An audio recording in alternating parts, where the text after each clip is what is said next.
ایک تحقیق کے مطابق ایسی خواتین کے ہم جنس پرست ہونے کا امکان زیادہ ہوتا ہے جن کے دائیں ہاتھ کے انگوٹھے کے ساتھ والی اور انگوٹھی پہننے والی چوتھی سے انگلی کی لمبائی مختلف ہوتی ہے۔ سائنسدانوں نے 18 جڑواں خواتین کی انگلیوں کی پیمائش کی جن میں ایک ہم جنس پرست تھی۔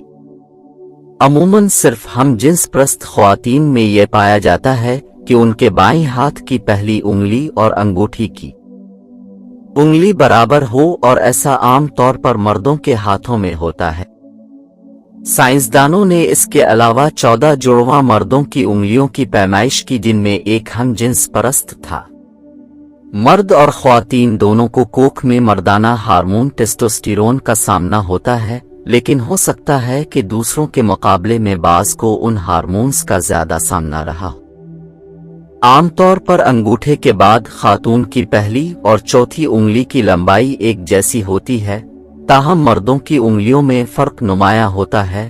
عام طور پر انگوٹھے کے بعد پہلی اور چوتھی انگلی کی لمبائی ایک جیسی ہوتی ہے، تاہم مردوں کی انگلیوں میں فرق نمایاں ہوتا ہے۔ اس تحقیق کے سربراہ ڈاکٹر ٹی ویزڈے واٹس کا کہنا ہے کہ کیونکہ جڑواں جو کہ اپنے جینز کی 100% شیئر کرتے ہیں اور ان کی جنسی سمت مختلف ہو سکتی ہے، اس کا جنسیت سے ان کا تعلق نہیں بلکہ دیگر عناصر کی وجہ سے ایسا سمجھنا چاہیے۔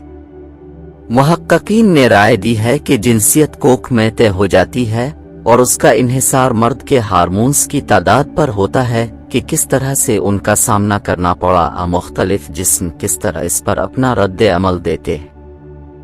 جن کو ٹیسٹوسٹیرون ہارمونز کی زیادہ مقدار کا سامنا کرنا پڑتا ہے، ان کے بارے میں امکان ہوتا ہے کہ وہ ہم جنس پرست دونوں جنسوں کی طرف کشش رکھنے والی شخصیت ہو سکتے ہیں۔